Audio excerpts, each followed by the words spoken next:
الذين اصطفى ما بعد فأعوذ بالله من الشيطان الرجيم بسم الله الرحمن الرحيم وقل جاء الحق وزهق الباطل إن الباطل كان زهوقا وقال النبي صلى الله تعالى عليه وسلم إن الله زوالي الأرض فرأيت مشارقها ومغاربها وإن ملك أمتي سيبلغ ما زوي لي منها آمنت بالله صدق الله العلي العظيم وبلغنا رسوله النبي الكريم সৌতুল হেরা তাহফিজুল কোরআন মাদ্রাসা মোগলাবাজার দক্ষিণ সুরমা সিলেটের পক্ষ থেকে আয়োজিত আজকের তৃতীয় বার্ষিক ওয়াজ মাহফিল ও হিফজুল কোরআন প্রতিযোগিতার পুরস্কার বিতরণী অনুষ্ঠান উপলক্ষে অনুষ্ঠিত। আজকের এই অনুষ্ঠানের সম্মানিত সভাপতি মণ্ডলী, উপস্থিত মাদ্রাসার প্রতিষ্ঠাতা আমাদের প্রিয় ভাই রায়পুরা থানার বর্তমান ওসি জনাব ফরিদ ভাই, উপস্থিত আমার শ্রোতা ওয়াজিবুল ইহতারাম হযরত উলামায়ে কেরাম, এলাকার গণ্যমান্য মুরব্বীগণ, স্থানীয় এবং দূরদূরান্ত থেকে আগত দিন দরদি কোরআন প্রেমী প্রিয় তাওহীদি জনতা এবং পর্দার আড়ালে থাকা মা ও বোনেরা,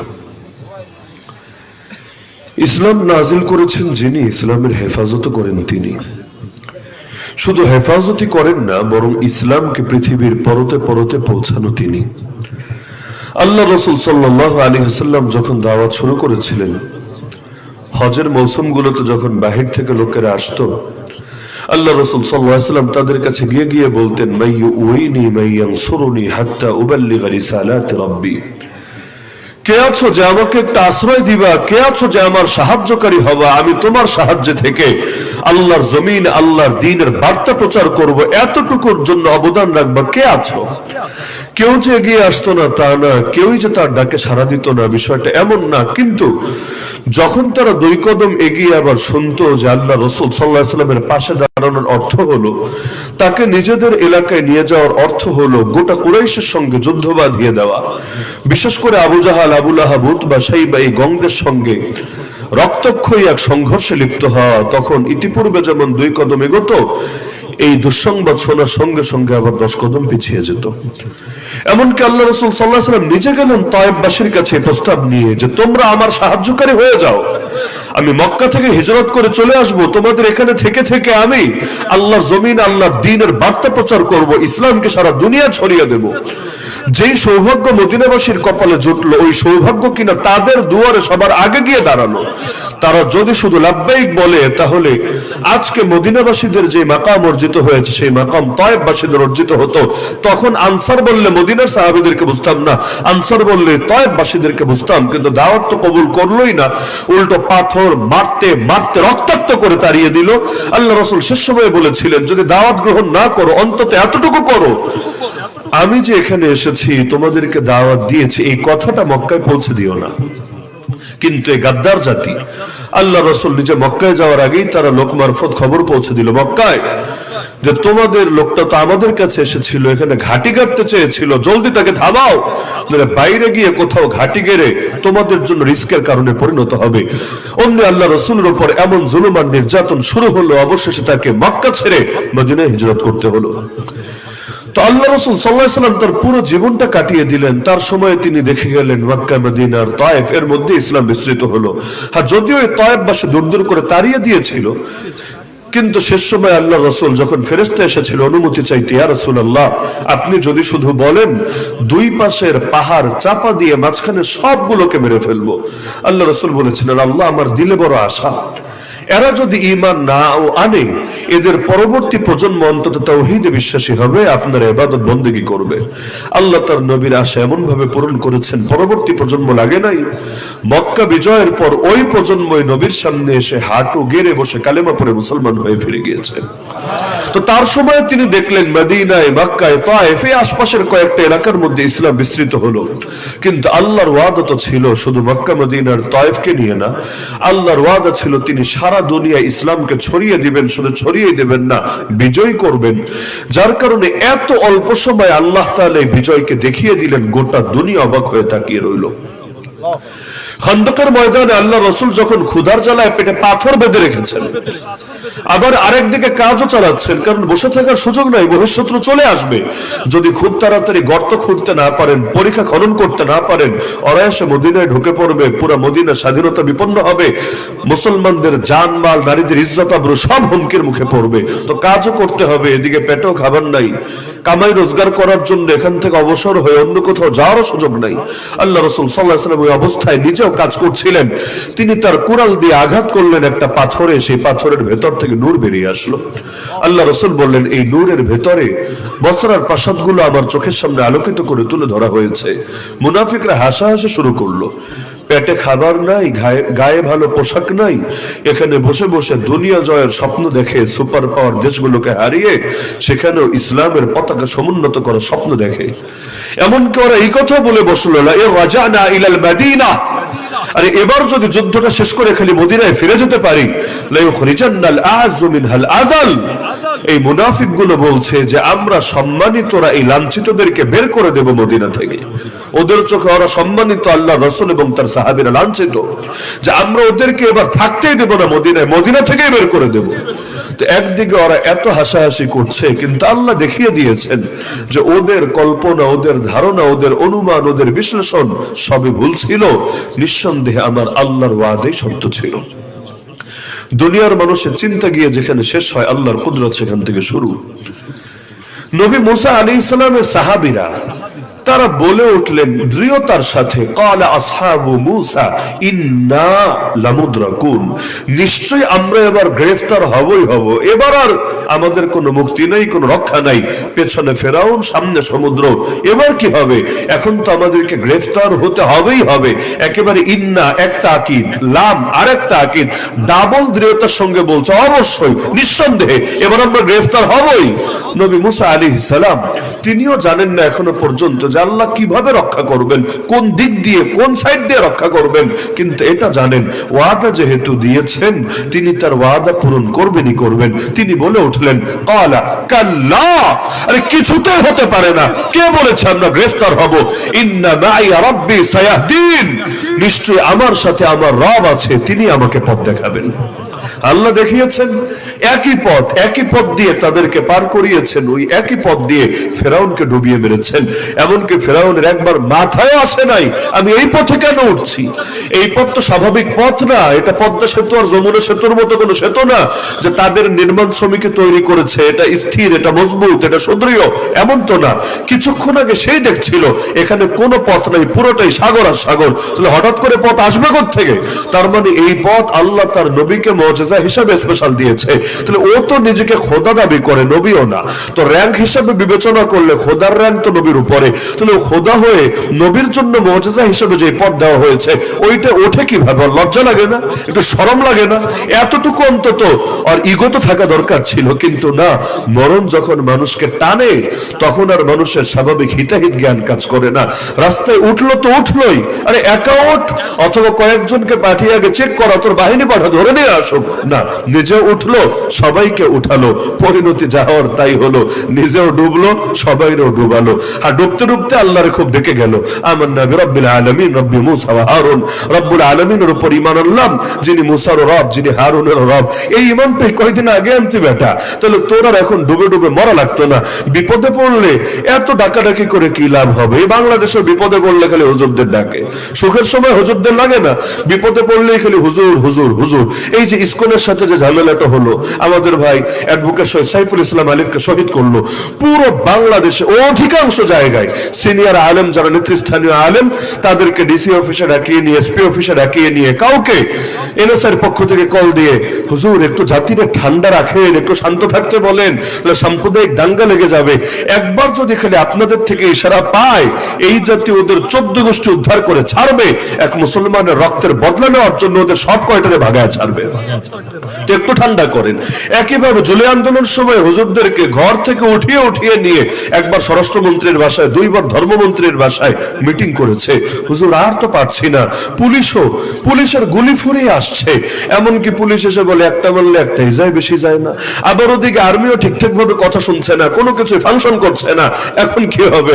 এখন আপনারা একটু আমাদের ইজ্জত বাঁচান না, ইন্টারনেট বন্ধ প্রয়োজনে চালু করে দেবো, একটা বিবৃতি খালি দেবেন যে ছেলেরা তোমরা ঠান্ডা হও, বিকুল, আমাদের পরামর্শ শোনো, সরকারের সাথে আমাদের আলাপ হয়েছে, সব মিটমাট হবে। কিন্তু ওই সময় ফাঁদে কে পা দেবে? তো হুজুরদেরকে এত ডাকতে হয়, এত কাছে টানতে হয়। এই ডাকাডাকি, কাছে টানাটা যদি একটু আগে আগেই হতো, তাহলে আজকে কারো এই পরিণতি বরণ করতে হতো না, অন্য জায়গায় গিয়ে সুখে দুঃখে দিন কাটাতে হতো না।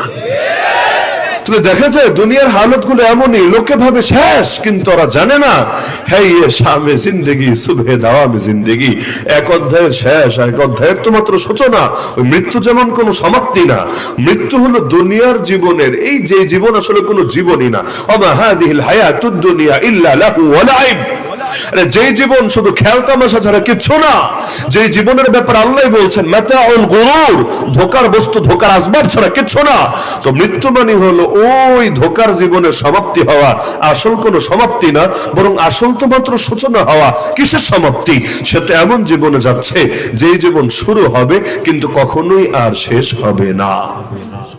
তাহলে অপরাধীরা যেটাকে ভাবে শেষ, বাস্তবে সেটা সূচনা। এজন্য আল্লাহ কোরআনে বলেন আম হাসিবতুম, আরে তোরা কি ভেবেছিস আন তাদখুলুল জান্নাহ, এমনি এমনি জান্নাতে চলে যাবি, ওয়ালাম্মা ইয়াতিকুম মাসালুল লাযিনা খালাউ মিন ক্বাবলিকুম, অথচ এখনো পূর্ববর্তীদের মতো কষ্ট তোদের উপর আসে নাই। মাসাতহুমুল বাসা ওয়াদ দাররা, তাদেরকে বিভিন্ন অভাব অনটন, আর্থিক কষ্ট, বিভিন্ন দুর্যোগ তাদেরকে এমন ভাবে আক্রান্ত করে রেখেছিল, ওয়াজুলজিলু, তাদেরকে প্রকম্পিত করে ফেলা হয়েছিল, পায়ে স্থির রাখতে পারছিল না এক জায়গায়, এমন ভাবে তাদেরকে কাঁপিয়ে তোলা হয়েছিল। অবস্থা এতটাই গুরুতর ছিল, নির্যাতন এতই বেশি ছিল, হাত্তা ইয়াকুলার রাসূল ওয়াল্লাযীনা আমানু মা, রাসূল বলতে শুরু করেছিল, সাহাবীরাও বলতে শুরু করেছিল, মাতা নাসরুল্লাহ, কখন আসবে আল্লাহর সাহায্য, আলা ইন্না নাসরুল্লাহি কারীব। পরিস্থিতি যখন এতটা গুরুতর হয়, রাসূলও বলে ওঠেন, সাহাবীরাও বলে ওঠেন, আল্লাহ কখন দিব তোমার সাহায্য? আল্লাহ বলে, বান্দা এখন সাহায্য আসার সময় নিকটে চলে এসেছে। তার মানে পরীক্ষা লাগবেই লাগবে, পরীক্ষা ছাড়া মুক্তির উপায় নাই। ইন্নাল্লাহ ইযা হাব্বা কওমান ইবতালাহুম ফামান রাদিয়া ফালাহুর রিদা ওয়া মান সাখিতা ফালাহুস সাখাত। আল্লাহ যখন কোন জাতিকে ভালোবাসেন তখনই কেবল তাদেরকে বিপদ দিয়ে পরীক্ষা করেন। ওই পরীক্ষায় পড়েও যারা আল্লাহর ফয়সালায় সন্তুষ্ট থাকে তাদের জন্য আল্লাহর সন্তুষ্টি রয়েছে, আর যারা অসন্তুষ্ট হয় তাদের জন্য আল্লাহর অসন্তুষ্টি রয়েছে। সর্বযুগের সর্বশ্রেষ্ঠ মহামানব মুহাম্মদুর রাসূলুল্লাহ সাল্লাল্লাহু আলাইহি ওয়াসাল্লাম, আল্লাহ তার হাতেও ইসলামকে বিজয়ী করলেন দীর্ঘ পরীক্ষার পরে। এমনকি সেই পরীক্ষাটাও কোনো আকস্মিক ব্যাপার ছিল এমন না।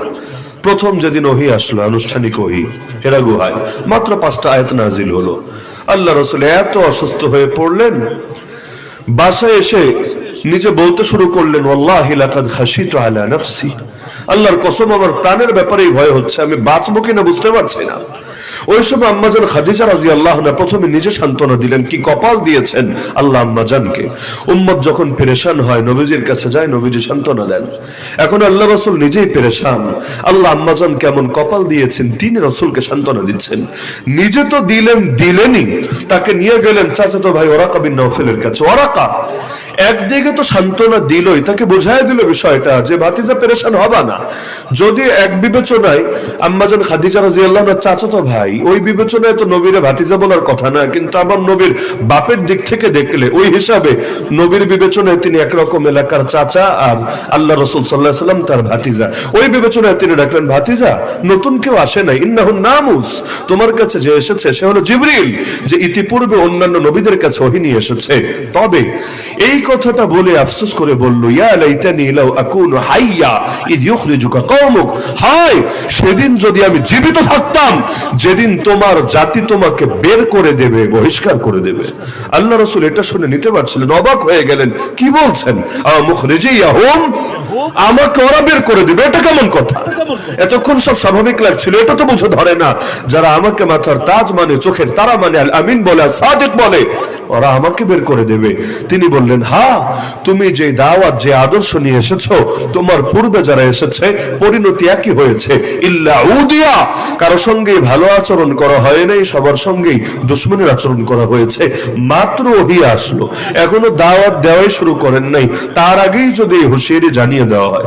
আপনি মনে করেন জীবনে কোনোদিন বয়ানি করেন নাই, লেখালেখিও করেন নাই, প্র্যাকটিস হিসাবে হুজুররা আজকে ওই ছাত্রদের অধিবেশন হচ্ছে, এখানে আপনাকে দাঁড় করালো, 2 মিনিট মাইকটা হাতে নিয়ে বয়ান দিলেন, এখন আপনারা বড় হুজুর বলছে, হায় ছেলে, সেদিন যদি আমি তোর পাশে থাকতাম, যেদিন তোরে নিয়ে আয়না ঘরে ভরবে, যেদিন তোরে নিয়ে কাশিমপুরে পাঠাবে, যেদিন তোরে নিয়ে গুম করবে, খুন করবে, কেমন লাগবে আপনার কাছে? কথা বলা শুরুই করলাম না, এখনো ওয়াজ মাহফিলি করলাম না, এখনো লেখালেখি করলাম না, এখনো মসজিদের খতিবি হলাম না, খালি ছাত্রদের মধ্যে 2টা মিনিট একটু বক্তব্য দিলাম, এখনই আমারে ভয় দেখায়। হায় সেদিন যদি তোর পাশে থাকতাম, যেদিন তোরে নিয়ে আয়না ঘরে ভরবে, তোরে গুম করবে, তোরে ক্রস ফায়ার দিবে, কেমন লাগবে? আপনার যতটা অবাক লাগবে, এর চাইতে আল্লাহ রাসূলের কাছে বেশি অবাক লেগেছিল। কারণ কোথায় আপনার চরিত্র, কোথায় রাসূলের চরিত্র, কোথায় আপনার ব্যক্তিত্ব, কোথায় রাসূলের ব্যক্তিত্ব?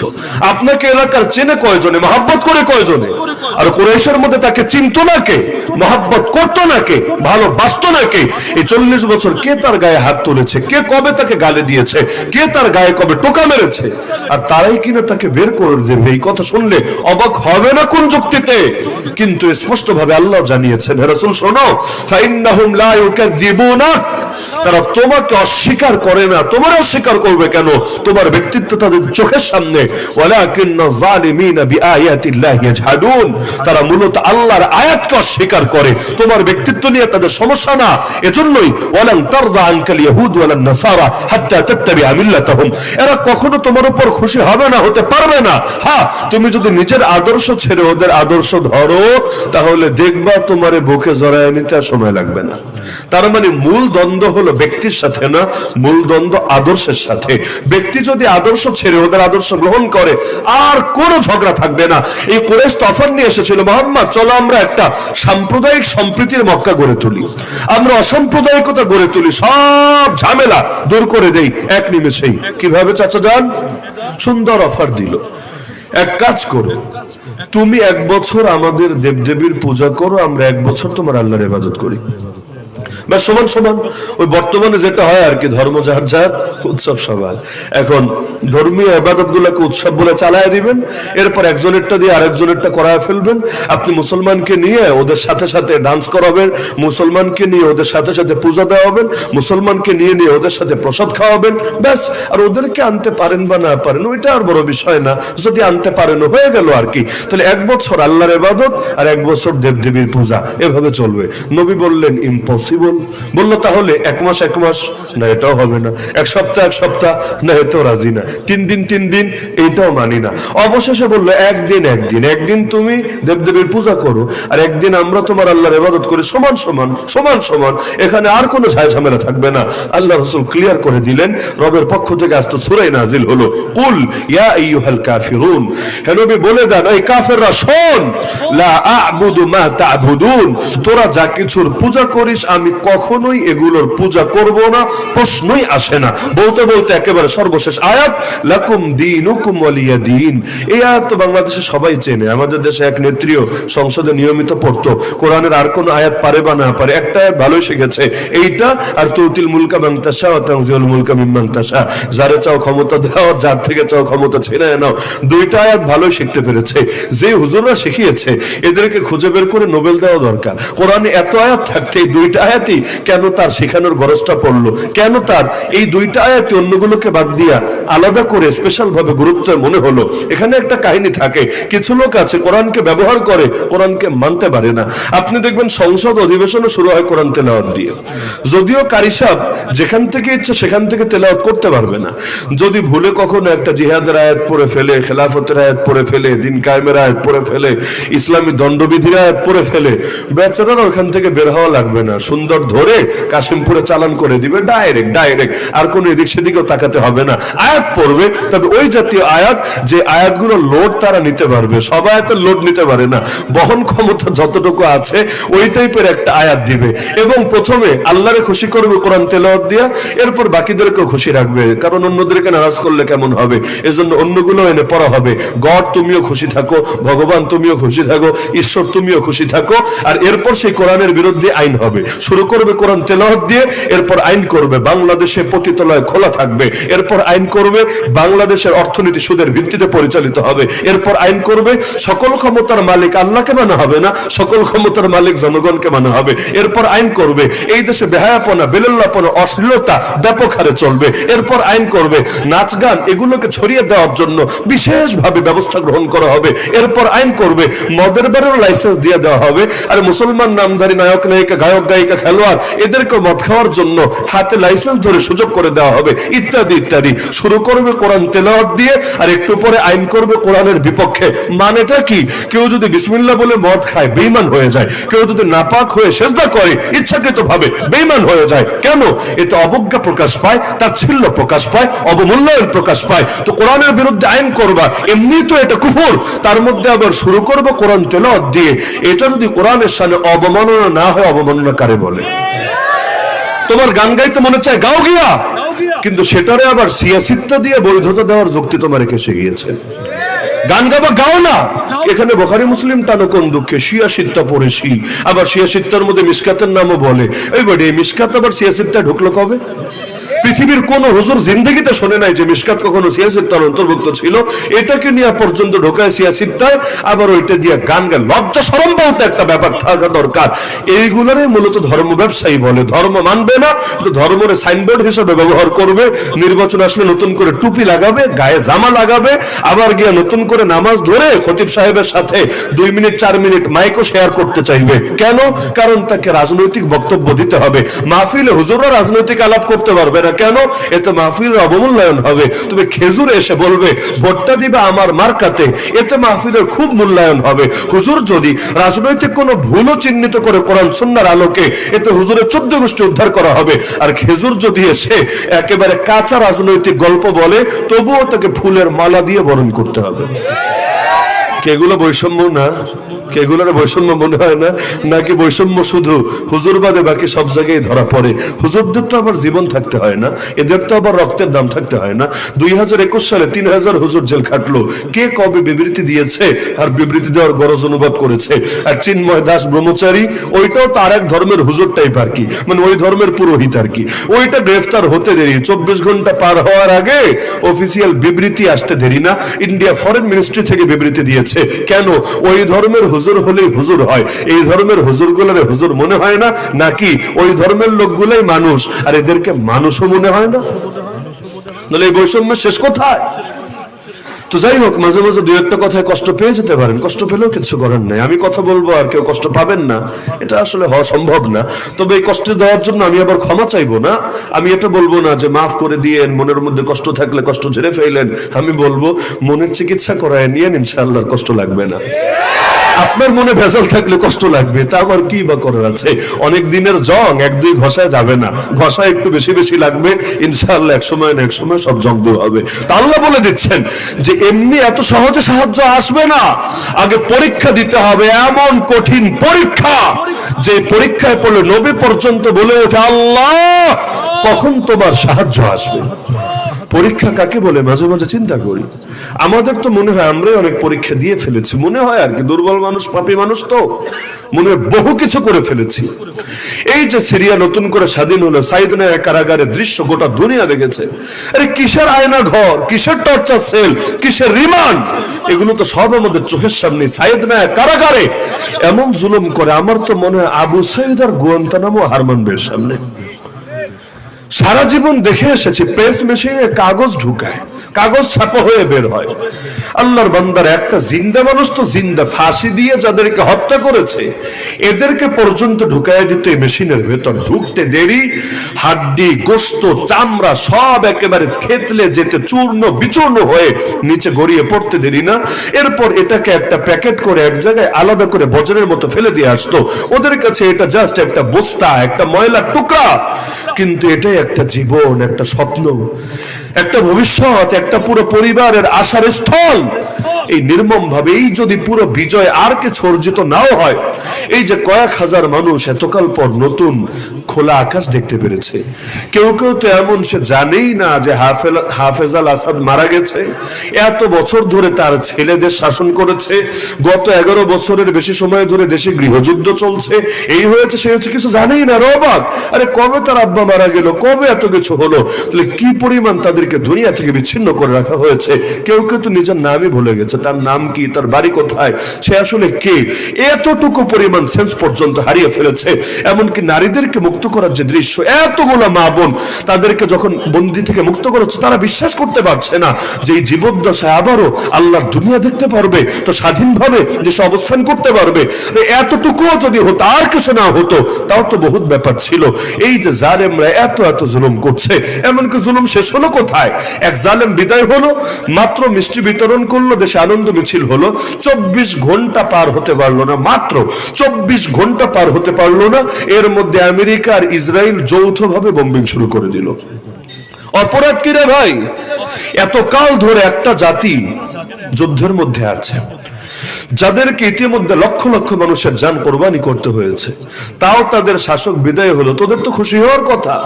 বাশার আল আসাদ যদি রাশিয়াপন্থী হয়, গিয়ে রাশিয়া আশ্রয় নিয়েছে, তো আমেরিকার তো খুশি হওয়ার কথা, কারণ ওর সাথে রাশিয়ার তো সাপার বেজির সম্পর্ক। তো সাপার বেজির সম্পর্ক যদি হয়, বেজির চামচা দূর হয়েছে, সাপ তো খুশি হবে, ওর নারাজ হওয়ার কি আছে? কিন্তু না, খুশি ঠিকই হবে, কিন্তু মুসলমানরা মাথা তুলে দাঁড়াবে আর ইসলামী শাসনের সম্ভাবনা দেখা দেবে, এটা কোনো বাতিল কিছুতেই মেনে নেবে না। এজন্যই আল্লাহ এবং তার রাসূল জানিয়েছেন আমাদেরকে, ওয়ালা ইয়াজালুনা ইউকাতিলুনাকুম, এই কুফরি গোষ্ঠী চিরকাল আমাদের বিরুদ্ধে লড়াই চালাবে। রাসূল বলেন, ইউশিকুল উমামান তাদা আলাইকুম কামা তাদা আল আকালাতু ইলা কাসাতিহা, ওদের যত দল হোক, যত জাতি হোক, যত গোষ্ঠী হোক, আরে মুসলমানের বিরুদ্ধে সবাই এক দল আরেক দলকে ডেকে ডেকে একসঙ্গে ঐক্যবদ্ধ হয়ে ঝাঁপিয়ে পড়বে মুসলমানের উপর, যেভাবে ক্ষুধার্ত ব্যক্তি খাবারের প্লেট পেলে ঝাঁপিয়ে পড়ে। এখানে আর কোনো দলাদলি থাকবে না, কোনো ধারা থাকবে না। কোথায় ইহুদি আর কোথায় খ্রিস্টান? ইহুদি আর খ্রিস্টান দুই মেরুর দুই জাতি। এই ইহুদিরা নবী ঈসাকে মানতে পারে নাই, না মানতে পারার কারণে জুলুম করেছে, তার হাজার হাজার সঙ্গীকে হত্যা করেছে। এমনকি আজও খ্রিস্টানরা বিশ্বাস করে ওদের নবীকে মূলত ইহুদিদের চক্রান্তের কারণেই হত্যা হতে হয়েছে। যদি আমাদের বিশ্বাস নবী ঈসা শহীদ হন নাই, তিনি ইন্তেকাল করেন নাই, তিনি আজও জিন্দা আছেন। এই সিরিয়ার দামেস্কের মসজিদ উমাইয়ার নিকটে তিনি অবতীর্ণ হবেন, দুই ফেরেশতার কাঁধে ভর করে, তার মাথা থেকে টপ টপ করে তখন ঘাম ঝরে পড়তে থাকবে। তিনি যখন আসবেন, ওই সময় মাত্র ফজরের ইকামত চলতে থাকবে, ইমাম মাহদী থাকবেন জায়নামাজে ইমামতির দায়িত্ব পালনের জন্য। যখন দেখবেন নবী ঈসা চলে এসেছেন, দুই ফেরেশতার কাঁধে ভর করে তিনি সামনে জায়নামাজ ছেড়ে পেছনে চলে আসবেন, যে আপনি থাকতে আমি ইমামতি করি কিভাবে, আপনি নামাজ পড়ান। নবী ঈসা আলাইহিস সালাম বলবেন, না, বরঞ্চ নামাজ তুমিই পড়াবা, আমি তোমার পেছনে নামাজ পড়বো। তাকরিমাতুল্লাহি লিহাদিহিল উম্মাহ, আল্লাহর পক্ষ থেকে উম্মতের প্রতি সম্মান, এটা সম্মাননা এটা। আরে আল্লাহ তার নবীকে এত মাকাম দিয়েছেন, মুহাম্মদুর রাসূলুল্লাহ সাল্লাল্লাহু আলাইহি ওয়াসাল্লামকে এত সম্মান দিয়েছেন, তার একজন উম্মত, তার একজন আহলে বাইতের পেছনে আমি এখন নামাজ আদায় করে নিজেকে গর্বিত করব, নিজেকে ধন্য করব। তুমি নামাজ পড়াবা, আমি ঈসা তুমি মাহদীর পেছনে নামাজ আদায় করব। এটা ভাবার কারণ নাই যে জুলুম শেষ হয়েছে। মুসলমান দুনিয়াতে কখনোই জুলুমের থেকে বাইরে আসতে পারবে না, সম্ভব না। আর দুনিয়া সিজনুল মুমিন, দুনিয়া মুমিনের জেলখানা। ইউবতালার রাজুলু বিহাসাবি দীনিহি, ব্যক্তির উপর মুসিবত আসবে ততটুকু তার দিনদারি আছে যতটুকু। দিনদারি অনুপাতে মুসিবত আসবে, বেশি দেওয়া হবে না। কেজি ওয়ানের বাচ্চার থেকে যদি বিসিএস এর মতো করে এক্সাম নেওয়া হয়, ওই বাচ্চা পাস করবে না, এটা সম্ভব না। প্রত্যেকের লেভেল অনুসারে তার থেকে পরীক্ষা নেওয়া হবে। যার ঈমান হবে মাস্টার্সের ছেলের মতো, ওর পরীক্ষাও হবে মাস্টার্সের লেভেলে। আর যার ঈমান হবে কেজি ওয়ানের বাচ্চার মতো, প্লেয়ার বাচ্চার মতো, নার্সারির বাচ্চার মতো, ওর থেকে পরীক্ষাও নেওয়া হবে সেভাবে। আমাদের উপর পরীক্ষা কম আসে, যেভাবে বেলালের উপর এসেছে, আম্মারের উপর এসেছে, খুবাইবের উপর এসেছে, খাব্বাবের উপর এসেছে, সুমাইয়ার উপর এসেছে, হুসাইনের উপর এসেছে রাদিয়াল্লাহু আনহুম আজমাইন। তার তুলনায় আমাদের উপর যে পরীক্ষা আসে, এগুলো কোনো ক্যাটাগরিতে পড়ে না। এটা এই কারণে না যে তাদের পাপ ছিল এজন্য আল্লাহর পাকড়াও এসেছে, আর আমরা সব করে উল্টে ফেলেছি এজন্য কোনো পাকড়াও আসে না। বড় উল্টা, তাদের ঈমান ছিল বড় মজবুত, এজন্য আল্লাহ পরীক্ষাও নিয়েছেন কঠিন করে, মর্যাদাও দিয়েছেন, পুরস্কারও দিয়েছেন অনেক বেশি করে। আর আমাদের ঈমানই কচু পাতার পানির মতো, আমাদেরকে যদি ওভাবে পরীক্ষায় ফেলেন, আদৌ একজন মুসলমান খুঁজে পাওয়া যাবে কিনা সন্দেহ আছে। এজন্য আল্লাহ তাআলা পরীক্ষাটাও সহজ করেছেন, অন্তত যাতে ঈমানটা নিয়ে বান্দা বাঁচতে পারে, ঈমানটা নিয়ে মরতে পারে। অত উপরে জান্নাতে না হোক, অন্তত জাহান্নাম থেকে বাঁচা, যাতে নিজের কোন রকম জান্নাতে ঢোকাতে পারে। তাহলে দুনিয়া অন্যদের চেতনা বলতে বলতে তো মুখে ফেনা তুলে ফেলি আমরা। ফিলিস্তিন, ফিলিস্তিন, সিরিয়া, সিরিয়া অবশ্যই দরকার আছে, আরো হাজারবার বলো দরকার। কিন্তু তারা যেই হক আদায় করতে পেরেছে মাজলুমানের শানে, আমরা কি করতে পেরেছি এক্ষেত্রে? আমাদের পাশে রোহিঙ্গারা তো আজও ফিরে যেতে পারে নাই নিজেদের দেশে। এত দশকের পর দশক ধরে জুলুম চলছে, আজও তো মুসলমানদের ভূমিটা স্বাধীন হয় নাই এক সেকেন্ডের জন্য। সেই 1757-তে বাংলা অঞ্চল থেকে যে ইসলামের পতন ঘটানো হলো, আজ 2024 শেষ হতে চলছে। 250 বছরের বেশি সময় হয়ে গেল, এক সেকেন্ডের জন্য ইসলাম প্রতিষ্ঠিত হয় না এই জমিনে।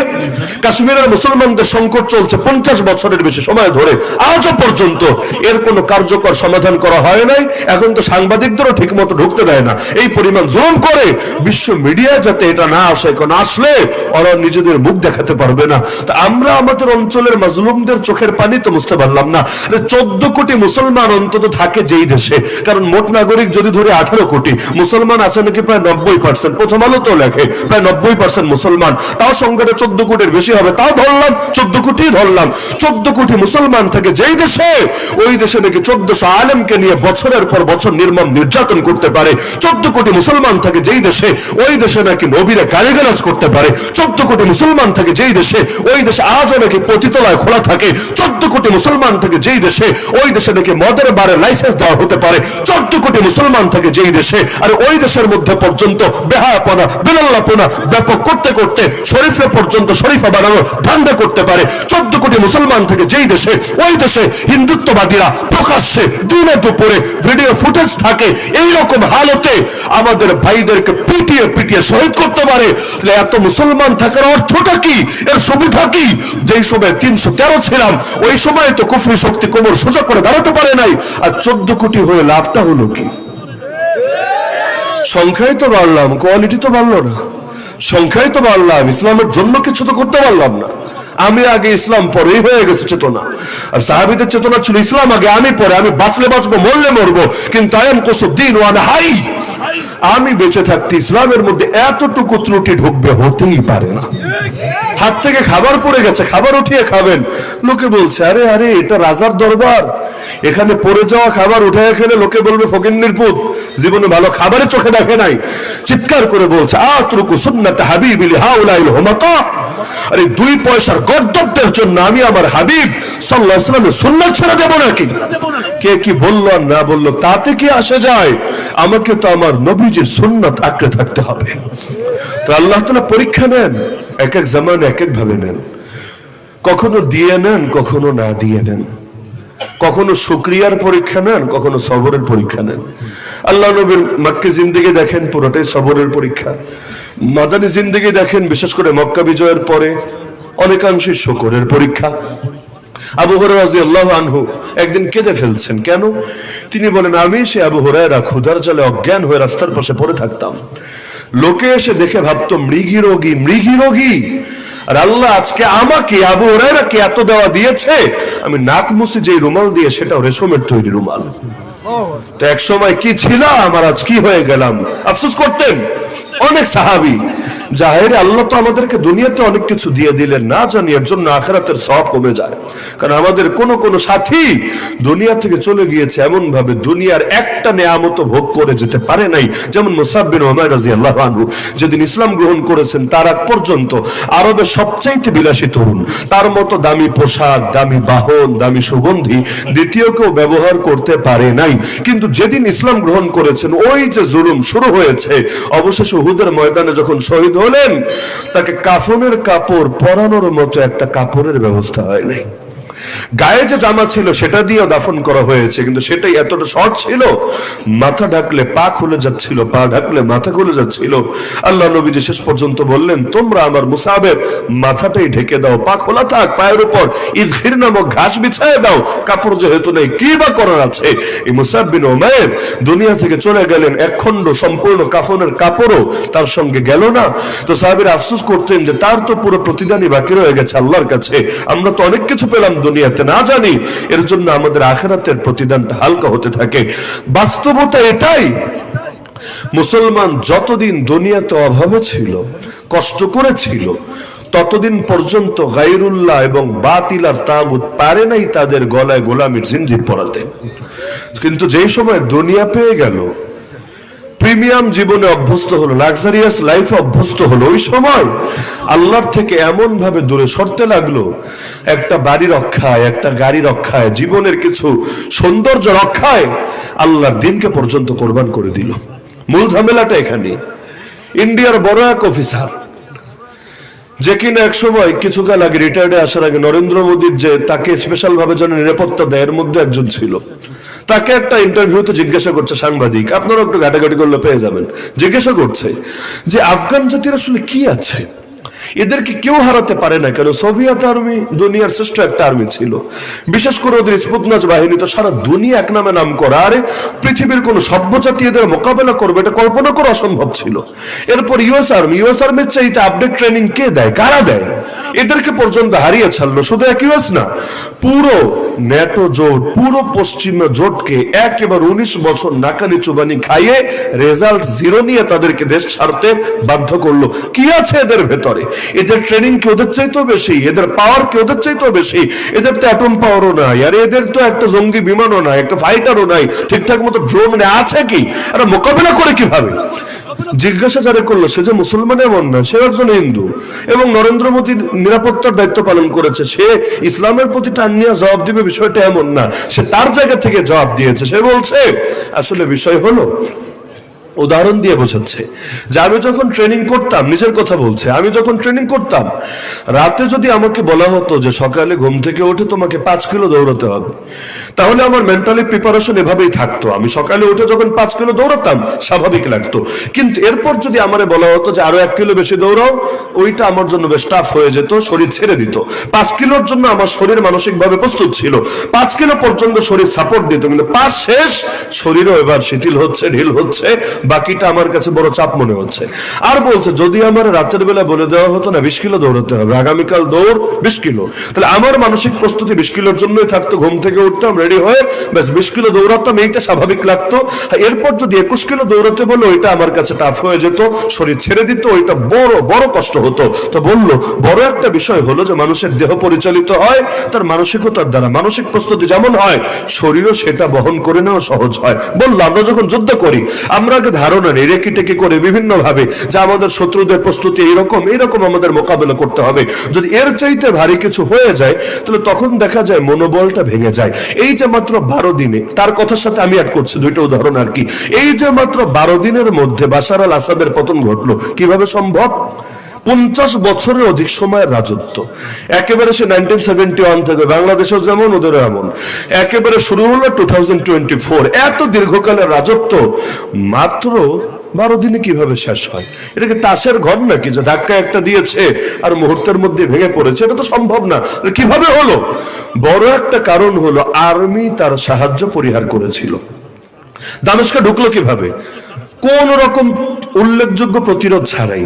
যদি প্রতিরোধ করতো তাও যে ঢুকতে পারতো না এমন না, হয়তো 2 দিন লাগতো, 4 দিন লাগতো, রক্তক্ষয়ী সংঘর্ষ হতো, অনেকে শহীদ হতো, কিচ্ছু হয় নাই। কেন?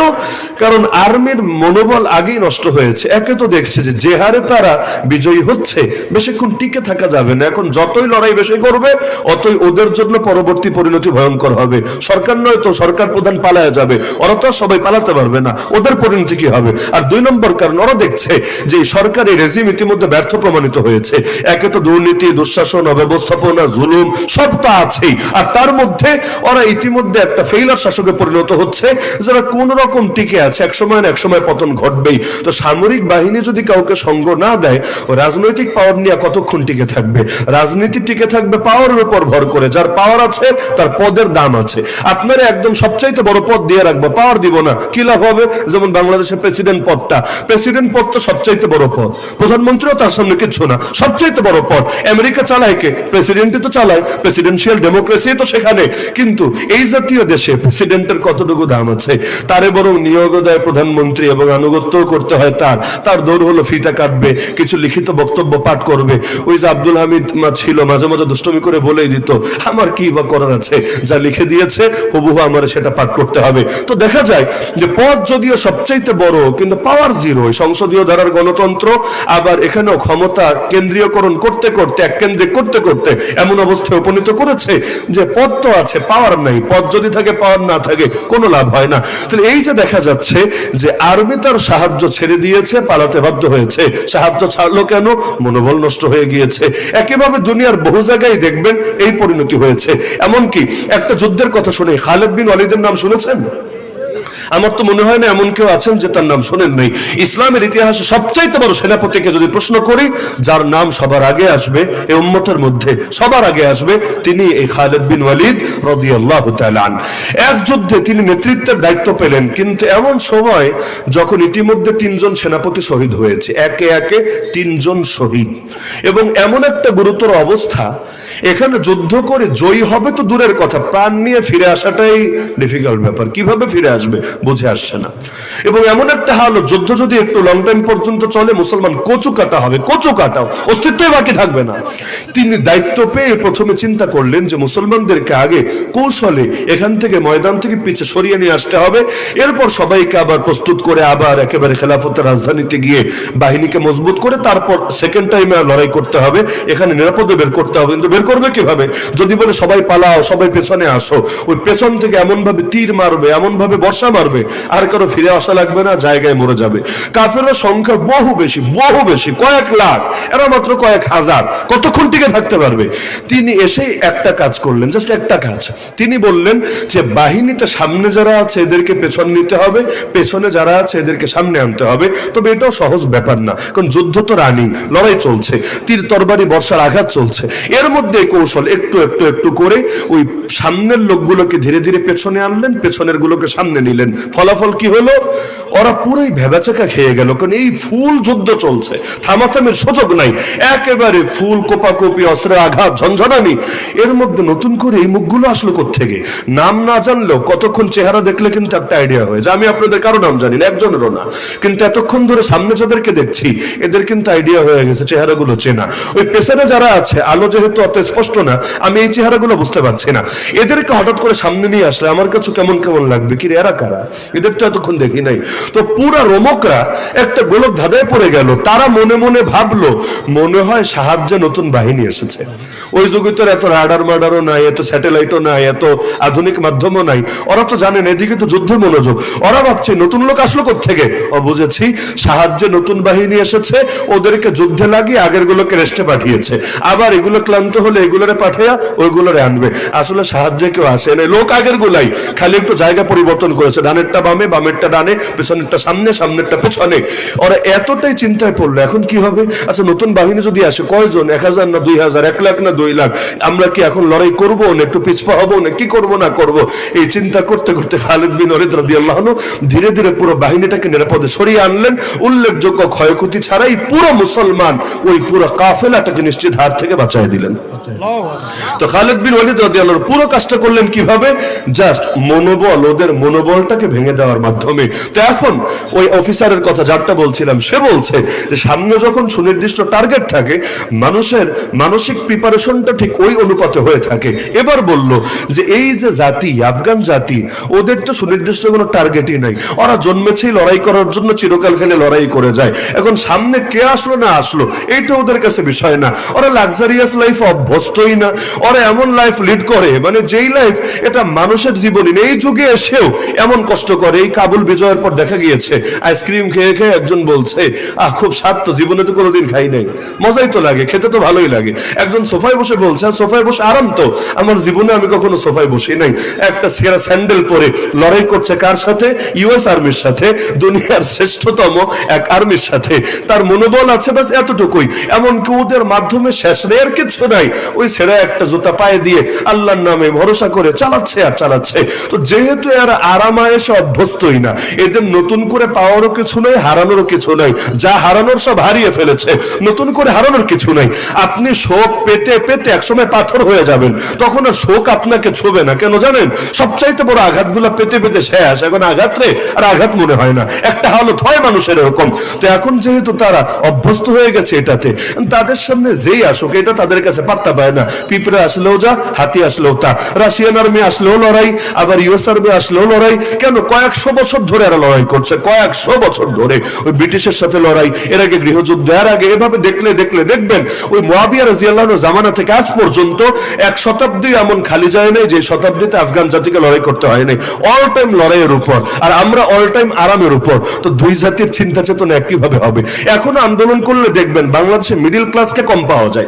একটা শ্রেণী আছে এমন যাদের ঢাকা শহরে একটা ফ্ল্যাট আছে, একটা কোন রকম গাড়ি আছে, আর একটা চাকরি আছে। ওদের কাছে এই গাড়িটা, এই বাড়িটা আর এই চাকরিটাই সবকিছুর মূল।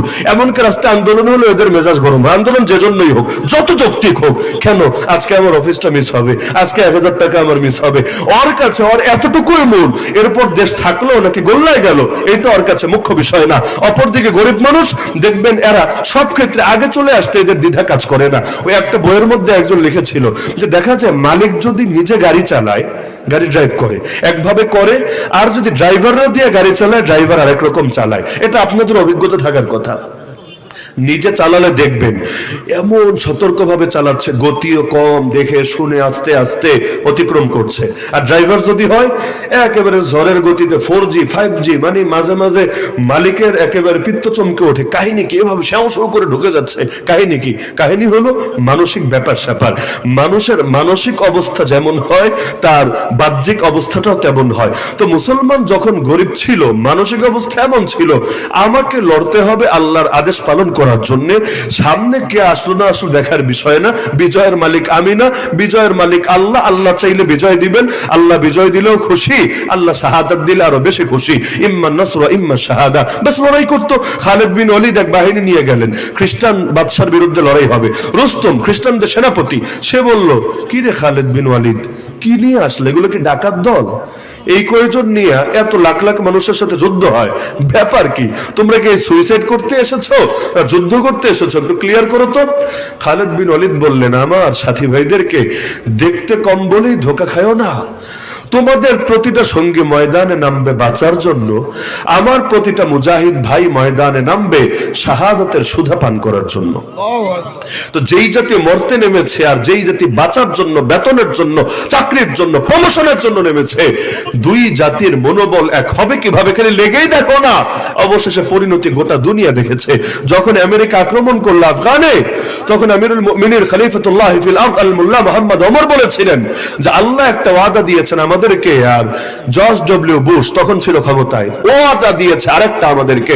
জর্জ ডব্লিউ বুশ বলেছে 3 দিনের মধ্যে আমাদের দেশ, আমাদের রাজধানীর পতন ঘটাবে, আমাকে ধরে ওয়াশিংটনে হাজির করবে। আর আল্লাহ ওয়াদা দিয়েছেন আমরা যদি হক হই, ইমানদার হই, নেক আমলকারী হই, আল্লাহ আমাদেরকে বিজয় করবে। শীঘ্রই আমরা দেখব আল্লাহর ওয়াদা সত্য নাকি জর্জ ডব্লিউ বুশের ওয়াদা সত্য। আলহামদুলিল্লাহ, নিজে দেখে যেতে পারেন নাই, কিন্তু আপনারা দেখেছেন। 700 কোটি মানুষ দেখেছে, আসমান জমিন দেখেছে। কিয়ামত পর্যন্ত ইতিহাস স্মরণের অক্ষরে লেখা থাকবে আল্লাহর ওয়াদাই সত্য। জর্জ ডব্লিউ বুশের ওয়াদা, বারাক ওবামার ওয়াদা, ট্রাম্পের ওয়াদা, ওদের সবার ওয়াদা মিথ্যা। তাকবীর, নারে তাকবীর। দিন ইসলাম, দিন ইসলাম, দিন ইসলামের শত্রুরা হুঁশিয়ার সাবধান। ইসকনের দালালেরা আল কুরআনের আলো সাউতুল হেরা মাদ্রাসা। নারে তাকবীর। ইসলাম যেহেতু দিয়েছেন আল্লাহ, হেফাজত করবেন আল্লাহ, বিজয়ও করবেন আল্লাহ, পৃথিবীর পরতে পরতে পৌঁছাবেন আল্লাহ।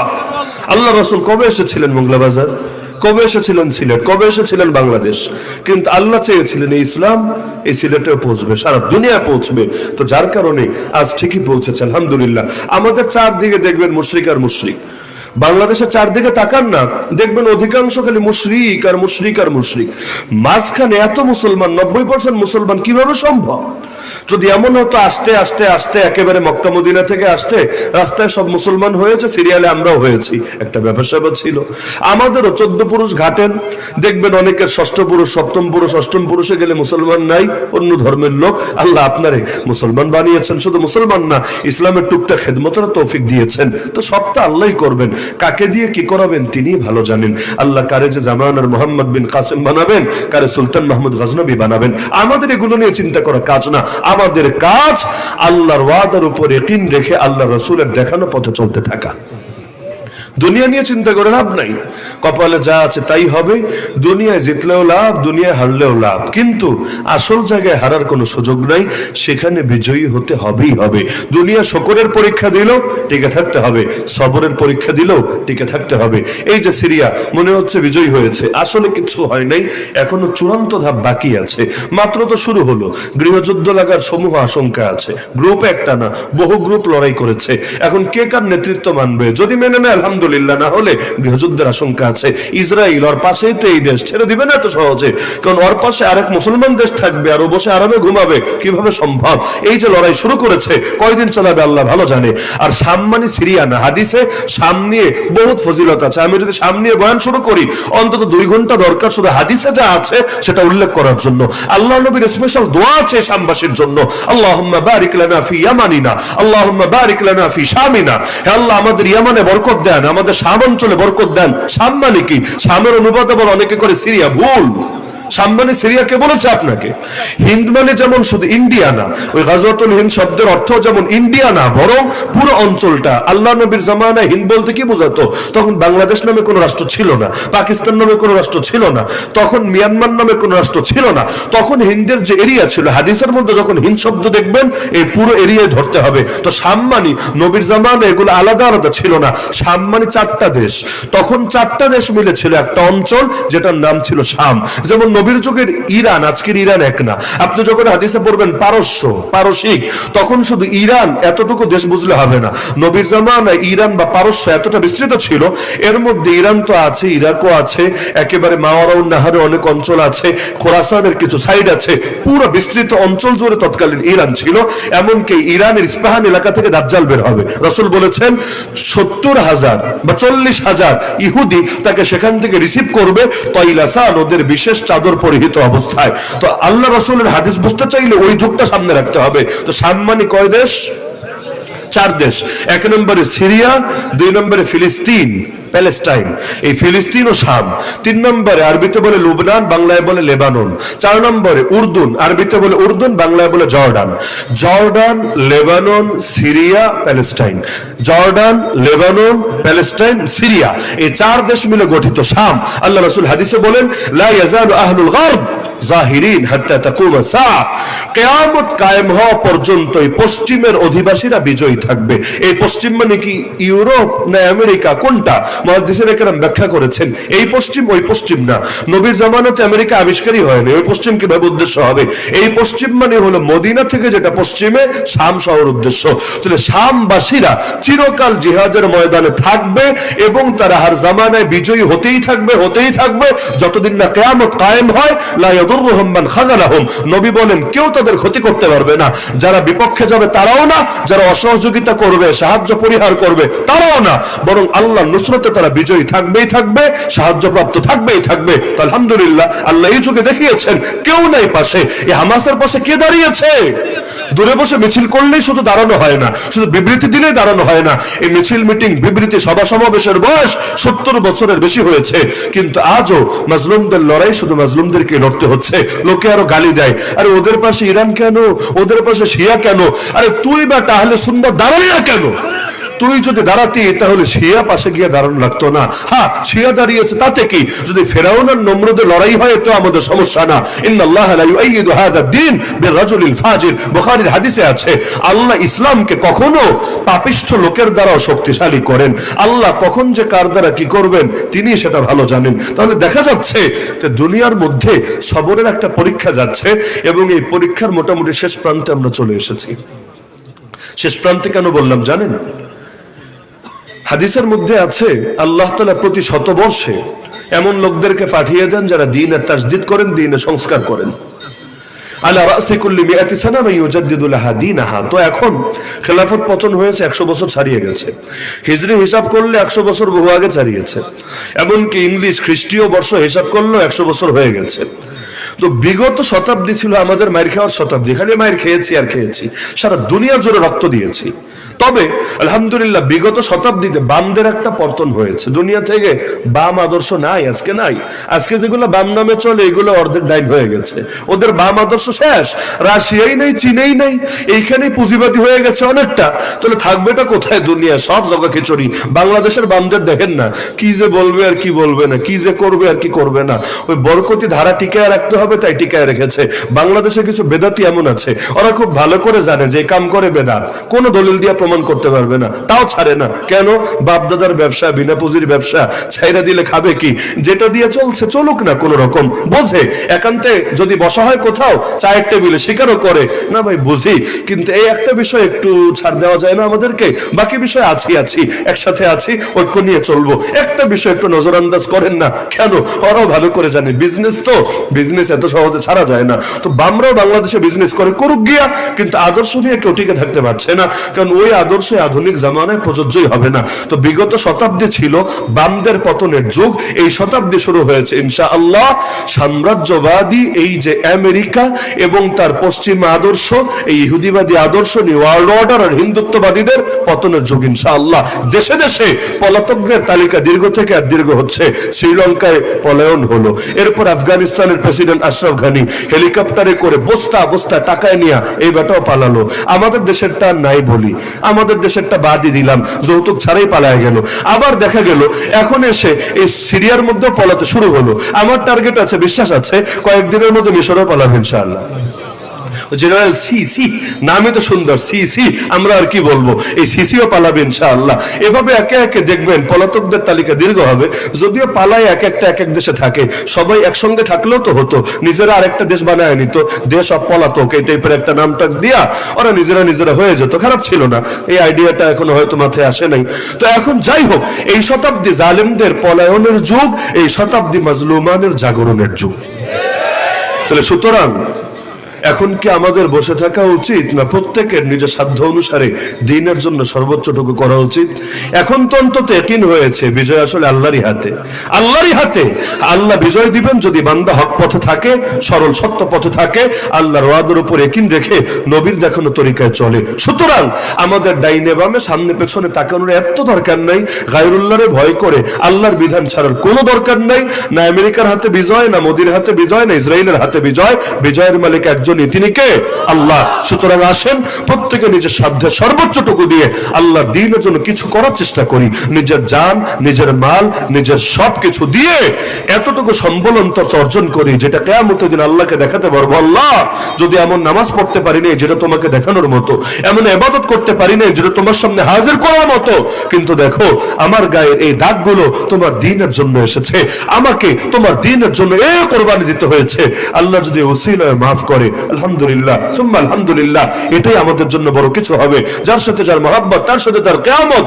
আর যদি এমন হয় আমরাও কোরবানি দিতে দিতে আমাদের হাসরটাও হয় বেলালের সাথে, আমাদের হাসরটাও হুসাইনের সাথে, আমাদের হাসরটাও হয় মাজলুম নবীর সাথে, আলহামদুলিল্লাহ, এর চাইতে জীবনে আর বড় পাওয়ার কি আছে?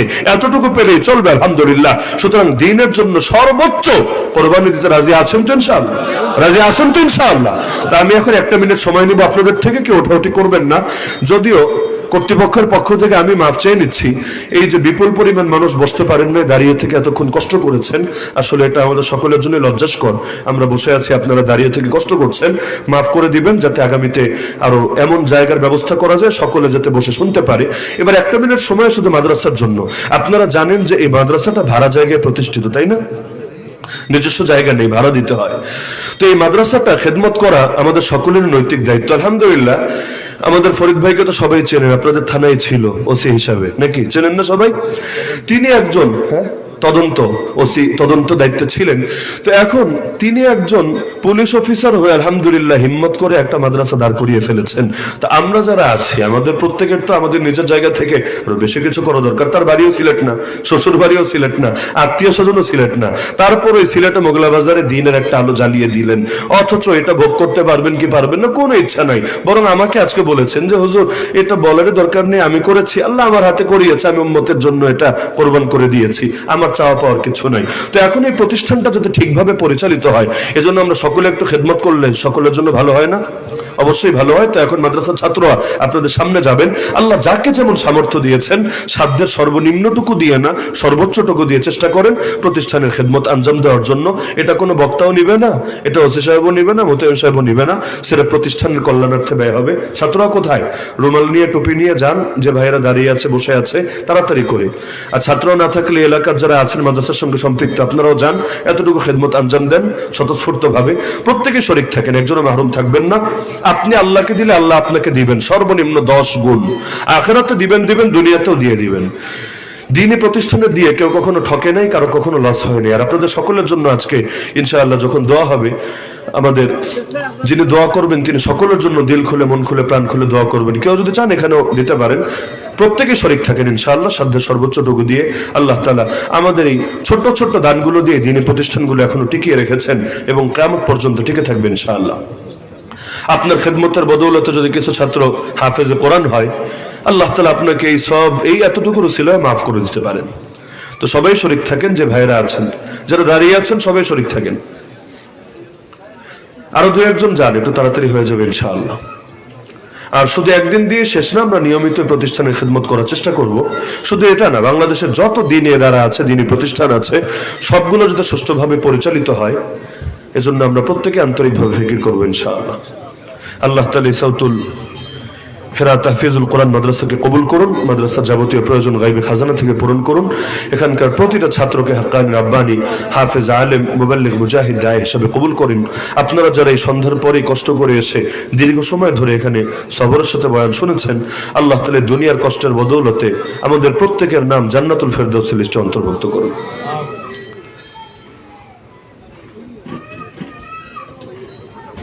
ইনশাআল্লাহ আমাদের ভাই মুফতি শহীদুর রহমান মাহমুদাবাদী, আপনাদের এলাকারই সন্তান, কিছুক্ষণ আগে তো দেখেছিলেন এখানে বসে গেছেন, তিনি ইনশাআল্লাহ আজকে 10টার পরে বয়ান করবেন। আমরা প্রত্যেকে ইনশাআল্লাহ শরীক থাকবো এবং সবাই আখিরি মুনাজাত করে এরপর ফিরবো ইনশাআল্লাহ। ওয়া আখিরু দাওয়ানা আনিল হামদুলিল্লাহি রাব্বিল আলামিন। আসসালামু আলাইকুম ওয়া রাহমাতুল্লাহি ওয়া বারাকাতুহু। الحمد لله رب العالمين والصلاة والسلام على سيد المرسلين وعلى آله وأصحابه أجمعين يا رب العالمين يا أرحم الراحمين يا أحكم الحاكمين يا الله আপনি আমাদের আজকের এই মাহফিলকে কবুল করে নেন। আয় আল্লাহ, আপনি আমাদের জিন্দেগীর সমস্ত গুনাহ খাতাগুলোকে maaf করে দেন। আয় আল্লাহ, জেনে না জেনে, বুঝে না বুঝে, প্রকাশ্যে অপ্রকাশ্যে যত গুনাহ করেছি, আপনার কাছে দুটো হাত তুলে ক্ষমা ভিক্ষা চাচ্ছি। মেহেরবানি করে জিন্দেগীর সমস্ত গুনাহগুলোকে maaf করে দেন। আয় আল্লাহ, আমাদের মা বাবা, আপনজন, আত্মীয় স্বজন যারা দুনিয়া থেকে চলে গিয়েছেন, কবরে শায়িত আছেন প্রত্যেকের কবরে আযাবকে মাফ করে দেন, প্রত্যেকের কবরকে জান্নাতুল ফেরদাউসের বাগান বানিয়ে দেন। আয় আল্লাহ, আমাদের যে মুরব্বীরা এখনো জীবিত আছেন তাদেরকে নেক হায়াত দান করেন, আমাদের মধ্যে যারা অসুস্থ সবাইকে শিফায়ে কামিলা আজল নসিব করেন, যে যে মুসিবতে আটকে আছে আল্লাহ সকলের মুসিবতকে দূর করেন, যারা ঋণগ্রস্ত আছে সবাইকে ঋণ পরিশোধের তৌফিক দান করেন, প্রত্যেকের হালাল রুজি রোজগারে বরকত দান করেন, হারাম থেকে বিরত থাকার তৌফিক দান করেন। আয় আল্লাহ, আগামীর বাংলাদেশকে ইসলামের বাংলাদেশ হিসেবে কবুল করেন, আগামীর বাংলাদেশকে কোরআনের বাংলাদেশ হিসেবে কবুল করেন। আয় আল্লাহ, দ্বীনি প্রতিষ্ঠানকে আপনি কবুল করে নেন, প্রতিষ্ঠানের যাবতীয় প্রয়োজন গায়বে খাজানা থেকে পূরণ করে দেন।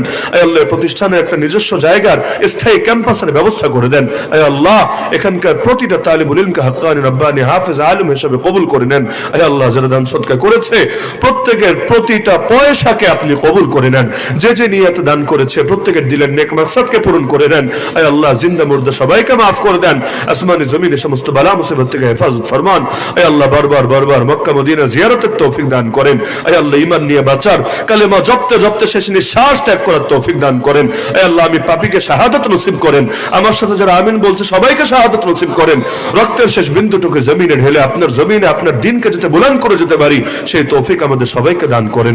রব্বানা তাকাব্বাল মিন্না إنك أنت السميع العليم وتب علينا إنك أنت التواب الرحيم وصلى الله تعالى على خير خلقه سيدنا وأولانا ومولانا محمد وعلى أهل بيته وأصحابه أجمعين وارحمنا معهم برحمتك يا أرحم الراحمين.